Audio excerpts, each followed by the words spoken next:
Hey, it's Jonah. We're at another Career Activate Mastermind, and our special guest is Alexis Carra, who's been a series regular on 2 shows, one on ABC, one on Freeform, and so I thought it'd be awesome for her to share some tips.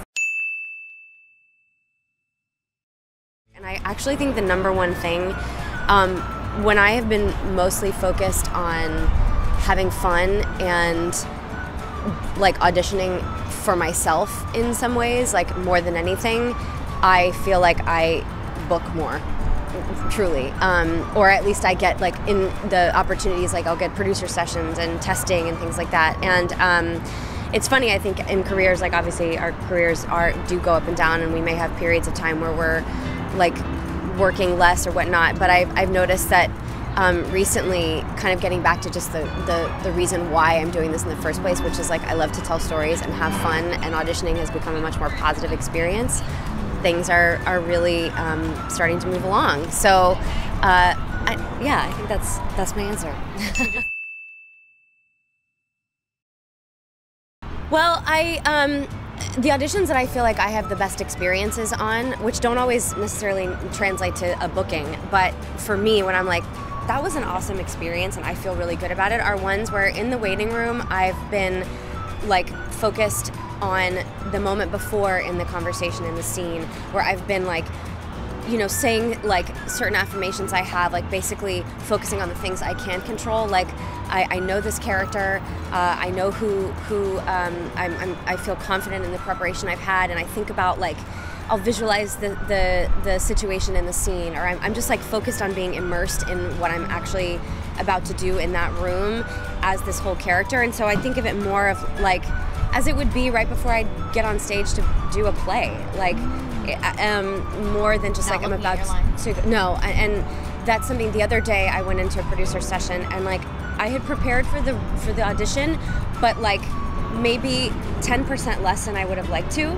So I'm in the audition and I'm like going over the lines, and I've got the script and I'm looking at it, and I went into the producer session, and I immediately felt like everything was up here, and I was like flubbing words and not grounded, and I just like, I kind of stopped, and I was like, you know, I was like, I really feel like I need to do that again, because I'm a little all over the place. And they kind of looked at me, and she was like, no, I think that was good. And I was like, but I can do it better. And she's like, oh, okay. And she looked at the producer and the director, and it was just 2 women, and she was like, sure. And I ended up, that was one of the roles I ended up testing on. Wow. So I really don't think I would have had I not done it again, and just like kind of owned that. I love that, that audition space is your time. You know, that you're like, no, like, hang on, let me take that over. Not like, oh, I'm so sorry, like, is it okay if I just know? Like, I was just like, I need to do that again.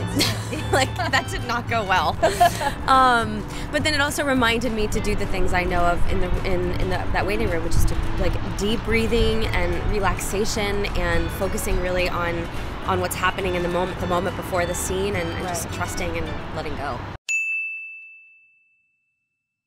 Serious. Like I just was like owned my confidence. I was like, I am good enough to be on a series, like to book a series.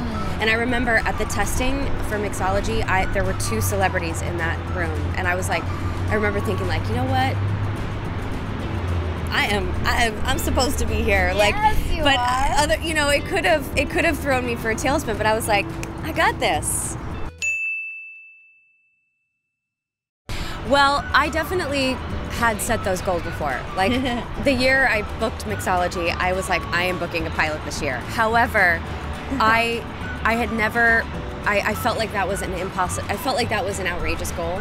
And instead of allowing it to put me in this place of like, oh, I have to do this, and this is gonna be really hard, and oh my God, it's almost impossible. Why am I doing this? Like, instead of like letting it take me into like a spinning place of fear, I was like, you know what? That's such a big goal that I'm just gonna go for it. And so I felt like it forced me to grow in. Like I had to grow into the person who could even be possible to achieve that, as opposed to focusing on the actual goal itself.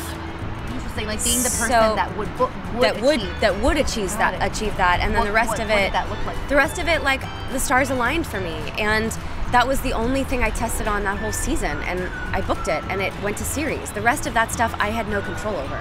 Like, I didn't have a control over whether or not I actually book it, and I also didn't have any control over whether or not it got picked up to series. It only went one season. Again, I didn't have control over whether it got a second season, other than like all of us doing our best work in the show, which Absolutely. I felt we did, and we got such great feedback, and it didn't go. So that's what a lot of what I think I'm focusing on now in my life at this age, having been in the business for over 18 years. I'm focusing on changing certain negative thoughts into positive things, so that then I can take action on the things that I really can control, and not so much control, but that I can influence and have an effect on, that makes me feel good about myself no matter what.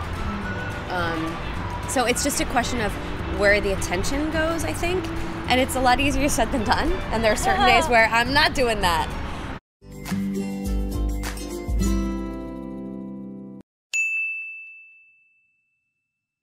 So I think it's like now I'm going back and going, oh, that's what I was doing. I get it now. And then I'll forget it another time and have to relearn it another time.